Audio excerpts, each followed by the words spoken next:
Assalamualaikum warahmatullahi wabarakatuh. Terima kasih kepada panitia SCU dan PKB tahun ini ya yang mempercayakan saya untuk membawakan topik mengenai secondary hypertension, how to evaluate.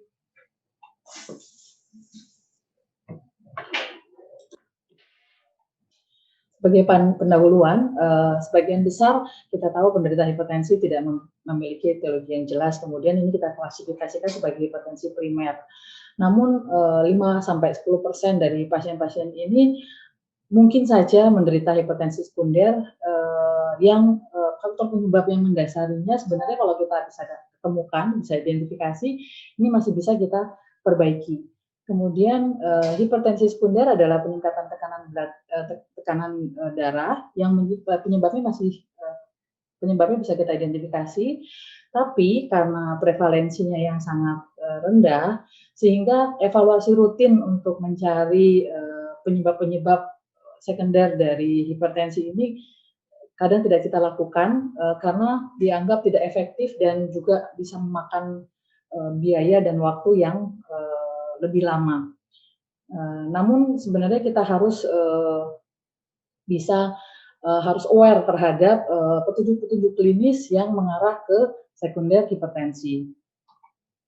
Sebenarnya petunjuk klinis itu bisa kita dapatkan, petunjuk-petunjuk klinis yang mengarah ke suatu sekunder hipertensi, diantaranya apabila pada pasien tersebut kita dapatkan pertama hipertensi resisten, yaitu tekanan darah persisten yang lebih besar dari 140/90, dan pasien ini sudah menggunakan 3 obat antihipertensi dengan kelas yang berbeda, termasuk diuretik juga di dalamnya, dengan dosis yang memadai. Kemudian adanya peningkatan darah secara tiba-tiba pada pasien yang sebelumnya memiliki tekanan darah yang stabil. Kemudian bisa juga pada pasien-pasien hipertensi non-kulit hitam yang berusia kurang dari 30 tahun, tapi dia tidak memiliki faktor risiko hipertensi lain seperti obesitas, riwayat keluarga, dan lain-lain. Kemudian pada pasien dengan hipertensi berat, tekanan darah lebih dari 180/110, dan ada juga end organ damage seperti acute kidney injury, manifestasi dari neurologis, kemudian hipertensi neuropati, atau juga bisa juga hipertrofi dari ventrikel kiri, dan lain-lain. Kemudian yang berikutnya juga bisa hipertensi dengan gangguan elektrolit seperti adanya hipokalemi atau alkalosis metabolik. Kemudian onset juga bisa kita lihat, kita harus curiga pada pasien-pasien yang onset hipertensinya terjadi sebelum masa pubertas. Nah, ini adalah beberapa penyebab dari hipertensi sekunder. Penyebabnya itu ada beberapa, antara lain dari penyebab ginjal, kemudian penyebab dari endokrin juga bisa, kemudian penyebab dari vaskular, dan juga penyebab lain. Nah, kalau dari ginjal itu diantaranya adalah parenchymal kidney disease yang meliputi termasuk di sini adalah CKD, kemudian ada penyakit ginjal polikistik, dan juga penyakit renovaskular meliputi stenosis dari arteri ginjal atau juga displasia dari fibromuskular. Kalau untuk endokrin itu ada primary aldoterism, Cushing syndrome, kemudian hipertiroid, hipotiroid atau hiperparatiroid, pheochromocytoma, terus kemudian congenital adrenal hiperplasia juga bisa. Kemudian penyebab dari vaskular itu bisa koartasio dari aorta ini juga bisa menyebabkan hipertensi. Kemudian penyebab yang lainnya adalah obstructive sleep apnea, terus kemudian ada drug induced hypertension, kehamilan, juga skleroderma. Dan nah, ini adalah tabel penyebab dari hipertensi dengan indikasi klinisnya. Ada yang umum dan sering, ada juga yang jarang. Yaitu yang paling sering itu adalah CKD, renovascular disease tadi, primary aldoterism, obstructive sleep apnea, drug atau alcohol induced. Yang jarang itu biasanya pheochromocytoma, Cushing syndrome, hipotiroid, hipertiroid. Ini yang jarang, yang nggak umum ya. Nah, kemudian obat-obat apa sih yang bisa menginduce hipertensi? Di antaranya adalah obat-obat antiinflamasi non-steroid. Nah, ini sering sekali terlibat dalam perburukan dari kontrol tekanan darah karena penggunaannya yang cukup luas. Kemudian juga bisa antacid, yang karena mengandung natrium, kemudian terus obat-obat yang digunakan pada pasien-pasien dengan ADHD, seperti methylphenidate dan yang lain-lain, kemudian obat-obat antidepresan, yaitu penghambat oksidase monoamin, antidepresan trisiklik, kemudian juga antipsikosis bisa, antipsikosis atipikal seperti clozapine, olanzapine juga bisa, kemudian dekongestan karena biasanya memiliki pseudoephedrine. Terus kemudian bisa juga pada pasien-pasien yang dengan obesitas, mereka sering dalam dietnya sering meminum penekan nafsu makan. Kemudian obat-obatan herbal juga bisa. Terus kemudian kortikosteroid sistemik seperti methylprednisolon, prednison. Terus kemudian juga estrogen, androgen, dan oral kontrasepsi. Kemudian bisa juga imunosupresan, terus chronic recombinant human erythropoietin, nikotin, alkohol, terus juga chemotherapeutic agent seperti gemcitabine. Ini juga bisa menyebabkan menginduce hipertensi. Nah, sekarang setelah kita mengetahui gejala klinis atau kita dapatkan suatu pasien ini dengan gejala-gejala klinis atau penyakit-penyakit yang bisa mendasari terjadinya suatu hipertensi, pertanyaannya adalah apa yang harus kita evaluasi, apa yang harus kita periksa selanjutnya pada pasien-pasien tersebut. Ini tergantung dari penyebabnya. Yang pertama-tama yang kita lakukan dulu, kita lakukan pengukuran. Pengukuran tekanan darah ini bisa dilakukan di, mungkin teman-teman semua sudah tahu ya, bisa di poliklinik, bisa tempat praktek, ataupun ambulatori di rumah. Yang penting adalah persiapan pasiennya. Pasien ini harus tenang, tidak dalam keadaan cemas. Kemudian biasanya kita anjurkan istirahat dulu, jadi jangan langsung ditensi. Istirahat dulu sebelum pemeriksaan. Kemudian pemeriksaan juga dilakukan di ruangan yang cukup tenang. Kemudian jangan diajak bicara, harus dalam kondisi diam. Posisinya duduk, kalau duduk dia harus support sender yang baik. Kemudian juga bisa berbaring, ini sesuai dengan kondisi klinis pasien. Kemudian ini juga alatnya juga harus divalidasi dengan baik, harus rutin kita validasi.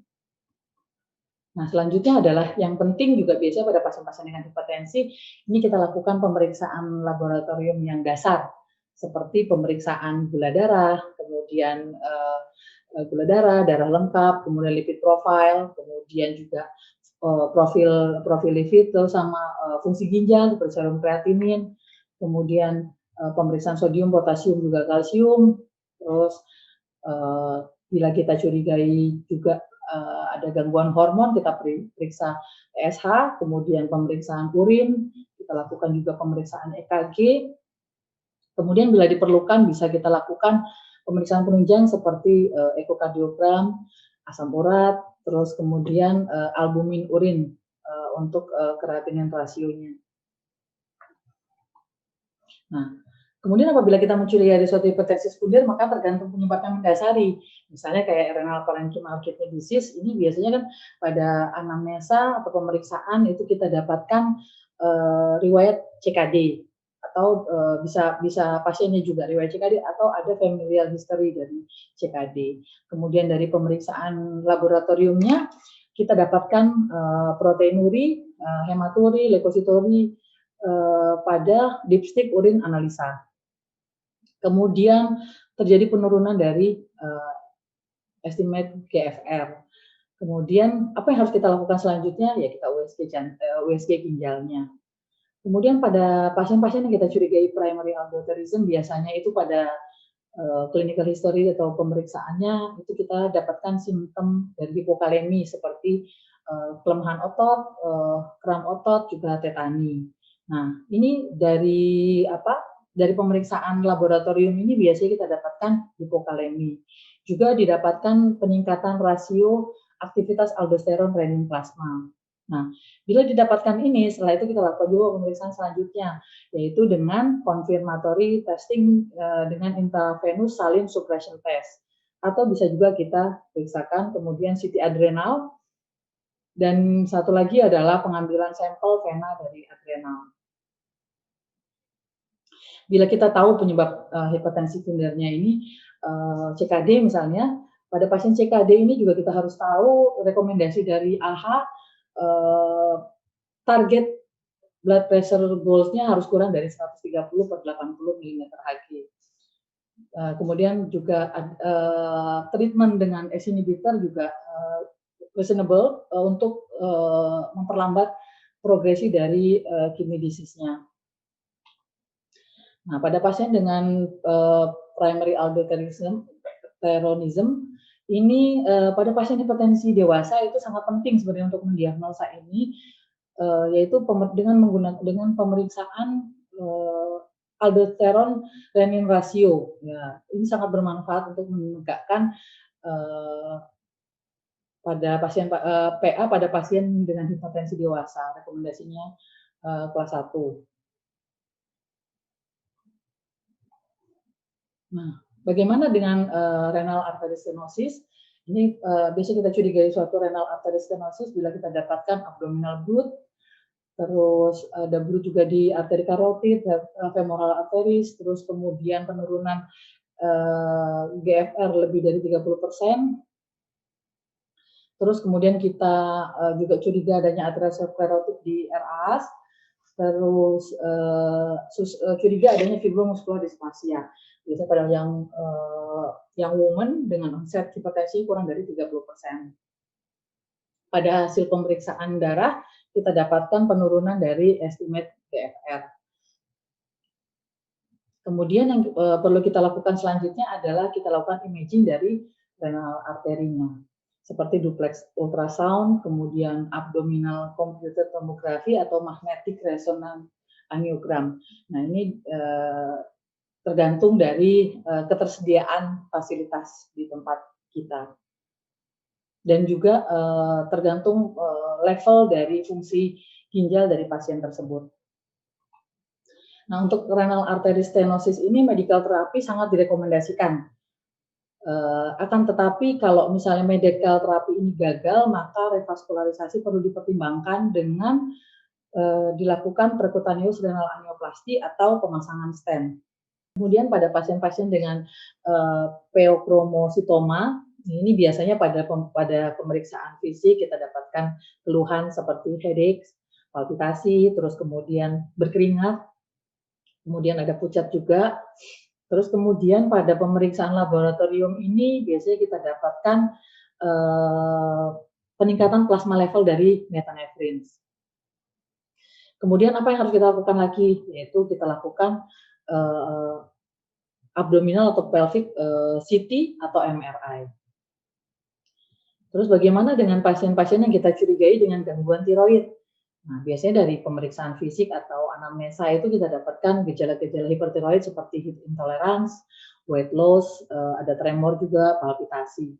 Kemudian kita dapatkan juga kalau misalnya curiganya hipotiroid itu biasanya kita dapatkan gejala-gejala seperti cold intolerance, terus kemudian peningkatan berat badan, terus kemudian rambutnya rapuh atau kering.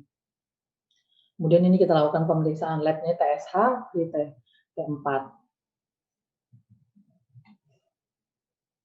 Bagaimana dengan Cushing syndrome? Kalau Cushing syndrome itu biasanya dari anamnesa, dari pemeriksaan fisik kita dapatkan obesitas sentral, terus dari ungu, rubor di wajah, kemudian tanda-tanda dari atrofi kulit, kemudian gampang mudah memar, terus ada bantalan lemak di punggung dan di daerah supraklavikula, terus ada kelemahan otot proksimal. Kemudian dari pemeriksaan fisik biasanya kita dapatkan hipokalemi dan juga peningkatan dari late night salivary cortisol.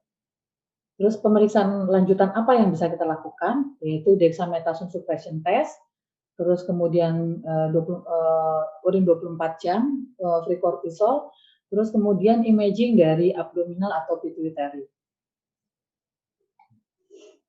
Bagaimana dengan pasien dengan koartasio aorta? Biasanya dari pemeriksaan fisik itu kita dapatkan blood pressure yang lebih tinggi di upper dibandingkan lower ekstremitas. Kemudian ini biasanya kita lakukan pemeriksaan lanjutan untuk memastikannya dengan ekokardiogram atau juga bisa kita lakukan CT angiogram atau magnetic resonance angiogram. Terus pada pasien dengan obstructive sleep apnea, ini dari anamnesa biasanya kita dapatkan increase dari BMI-nya, peningkatan dari BMI, kemudian ada riwayat ada keluhan mengorok, terus kemudian bisa juga gasping atau choking pada malam hari, kemudian ada yang menyaksikan apnea saat dia sedang tidur. Nah, pemeriksaan lanjutannya adalah home sleep apnea testing, terus kemudian overnight polysomnography testing. Nah, untuk pasien-pasien dengan obstructive sleep apnea ini biasanya pemberian CPAP untuk menurunkan blood pressure ya masih not well established ya. Cuman ininya kelas 2B, kemudian pada coarctatio aorta, pembedahan ini direkomendasikan pada pasien dengan transcoarctatio pressure gradiennya lebih dari 30 mm/Hg. Nah, lalu kapan kita merefer pasien ini? Untuk teman-teman GP mungkin ke spesialis atau kita para kardiologis juga bukan merujuk, mengkonsultasikan ke spesialis yang lain. Nah, ini screeningnya.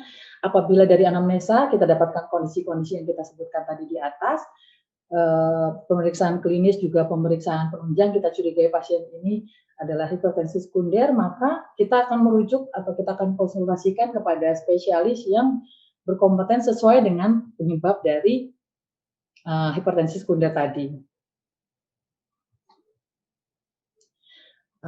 Yang terakhir adalah sebagai kesimpulan, hipertensi sekunder ini adalah penyebab umum hipertensi pada orang dewasa, sekitar 5-10% angka kejadiannya.